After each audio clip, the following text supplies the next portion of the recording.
Dualie Squelchers is a very intriguing weapon. DS is one of the coolest weapons to ever bless the Splatoon series in my opinion. All the way back in Splatoon 2, using main power up would give you extra damage, making Squelchers deal 99.9 damage with 3 shots, so if anyone touched ink, they just died. However, with the lack of MPU existing in Splatoon 3, and no changes being given to it in the switch of games, Dualie Squelchers struggled with its damage, and was given the nickname, the Tickle Gun.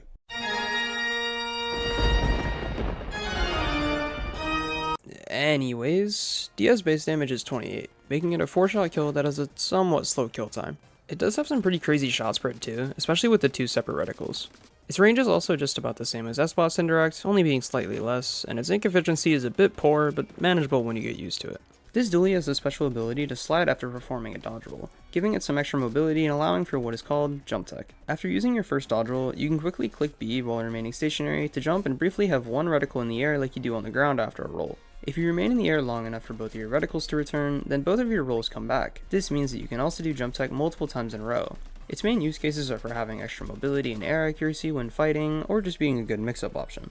Because Squelcher has all this incredible movement with its rolls, it's important to be mixing up the options given to you so that you're less predictable in fights. The focus kit of this video is the vanilla kit with Splat Bomb and Wavebreaker, the custom kit with Beacon and Jump, and the Hoofs kit with Sensor and Screen. Both suffer with not having a bomb and a good special. With Squelcher's mobility, Beacon becomes a decent sub as it can get set up in good locations around people, and Jump helps with the pain output, but outside of zones, the kit's fairly weak. Sensor and Screen also don't help with the weak damage output and the lack of object shredding that DS has, so that kit isn't great either. The Splat Bomb on the base kit helps with Squelcher's damage and gives it a poking tool for longer range weapons, while also applying paint. Wavebreaker isn't amazing, but it's a good way to refill your ink tank quickly and can help in fights that last a while because of how it forces your enemies to move a bit. Plus, of course, the location effects help if enemies are hiding around walls to avoid damage, or to find sharks before moving into an area.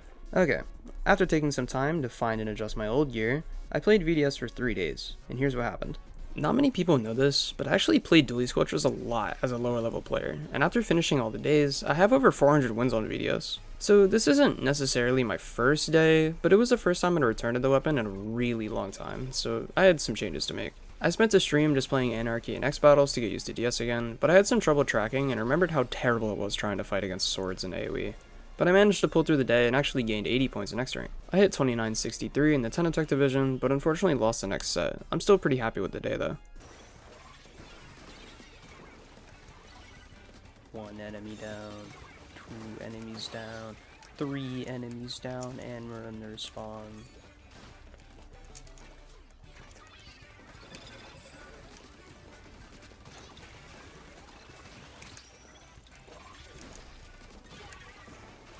Oh, hello. Destroyed.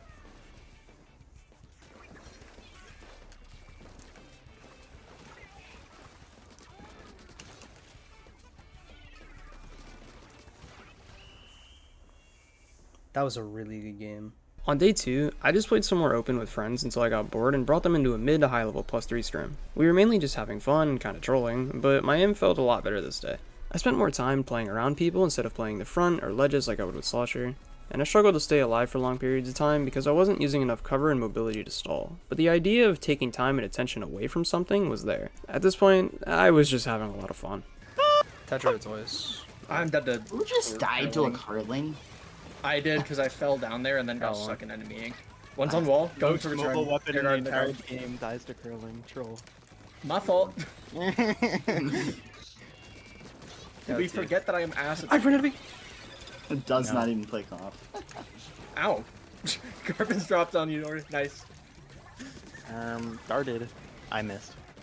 Guys, I've killed 5. I really thought he was gonna be weak. Alright. You keep. There I'm was just one letting you on get your clips, Garden. bro. For day 3, I got really confident and took VDS into a top level scrim for a game. We lost, but it was close and I played pretty well. Dead.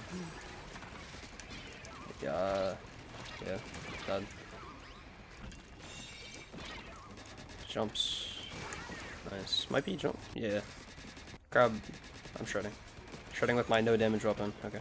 After that, I waited a while and then scrimmed a group of Australian players with the same 2 teammates I had on day 2, but with the addition of my old teammate from Facade, Happy, replacing Bubbles. I played out of my mind this day, but I was struggling against a high paint output and flanks, because I wasn't sure if I should try to play around people or not when our team was just getting rushed on sides the entire time. We only won a few games, but I talked to Micah afterwards, who was one of the enemy brushes, and we got to talking about VDS.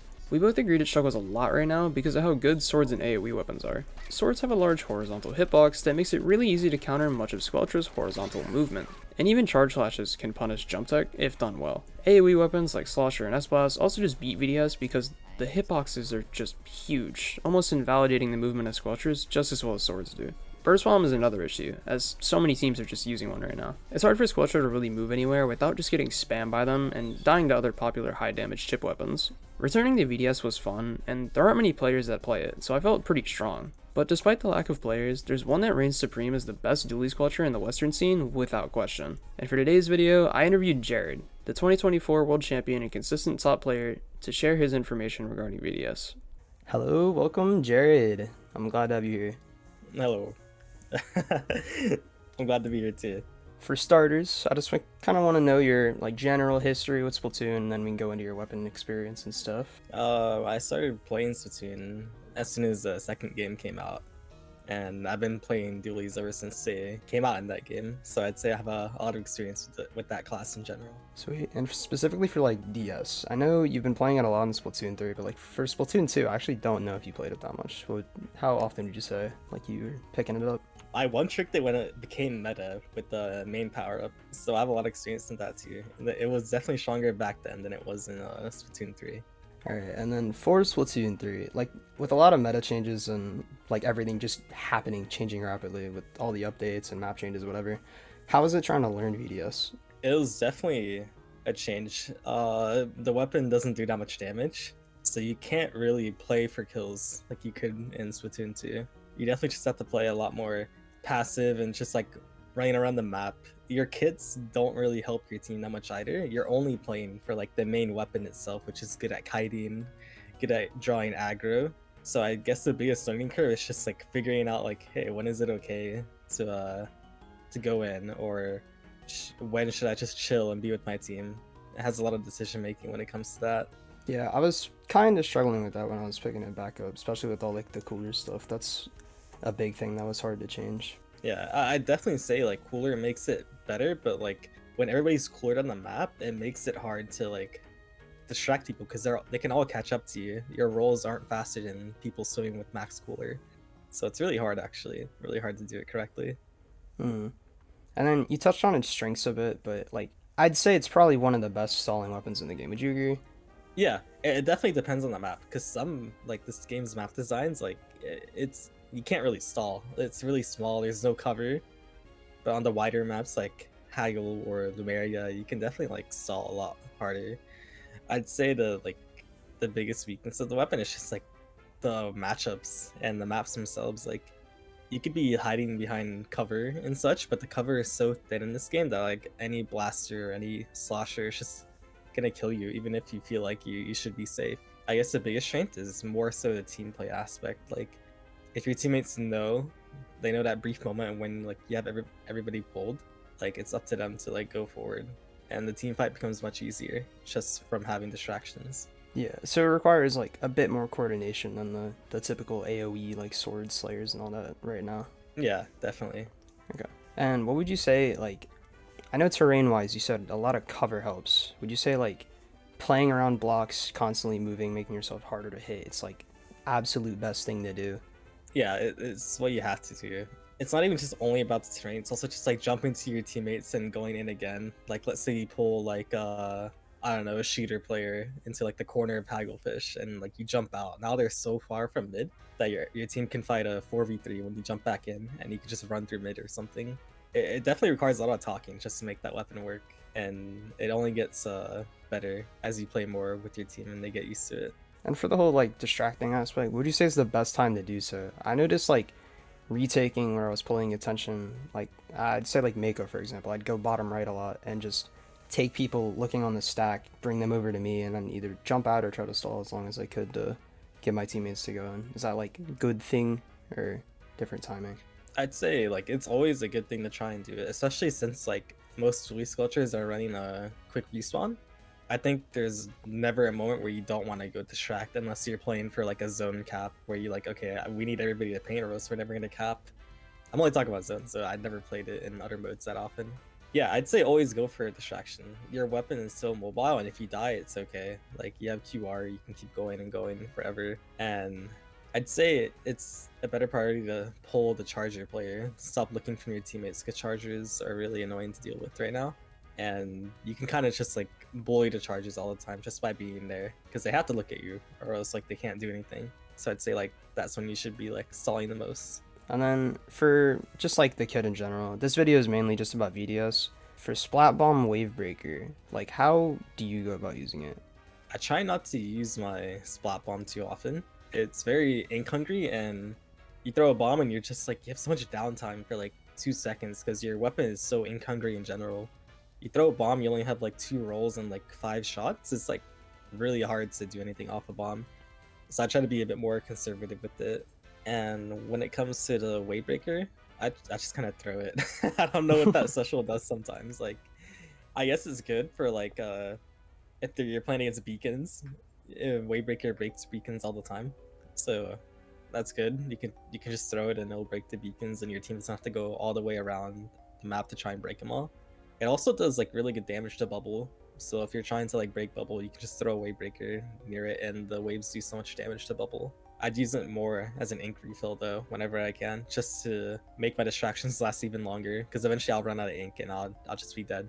But if I have it, I'll just throw it down and I'll keep going. Is there anything else? You've talked a lot, but any other specific tips you'd like to add for the weapon? I'd definitely say it just takes time, like the shooting and the dodge roll tech. It takes so much time to get used to.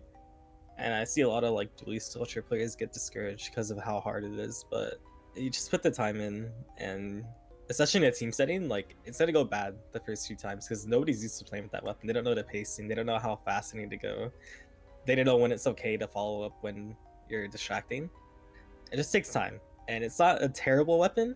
It's just you have to work harder. That's just what it is, and most people don't like working harder. But I think it's actually a pretty strong weapon if everybody's like, okay, let's get used to it. Let's try and get better together with the comp with Dualie Squelcher and try to make it work. If you're talking like solo aspect, I wouldn't really use it in solo queue because it's very variable. Like your weapon is only as good as the people around you, in my opinion. There's not much you can do on like an individual level to make yourself like really good with the weapon. Yeah, I've noticed playing solo was kind of an experience. Yeah. Yeah. It's definitely way better in structured environments. All right, well, thank you for coming on, Jared. If you'd like to plug any socials or whatever, go ahead for it. You could follow all my socials. My Twitter is _isjared. My Twitch is _isjared_, and my blue sky is Jared with a dot. That's such a weird name. This blue sky nats. What the heck? And my YouTube's the same as the other ones as my Twitter. All right, thank you so much. Yeah, thank you. Talking to Jared confirmed a lot to me about what I thought was already correct with VDS, but I learned a few new things as well. Every once in a while I might play it, but who knows, I might just be forever stuck on Slasher. But that's it for the guide. If you want to watch more VDS gameplay, go check out the players' Twitter pages I included earlier in the video, along with Jared of course, who will be competing in the 2025 Splat World Championship hosted by Inkling Performance Labs. And if you want an even more in-depth guide that talks more about the main weapon and its matchups, I recommend checking out this video by Tioster from a while ago, going into detail about Dualie Squelcher with input from high X power players in Japan. Remember to go follow me on other socials that'll be linked in the description to stay up to date about how the guides are coming. And lastly, thank you for watching, and hope you got a good head start.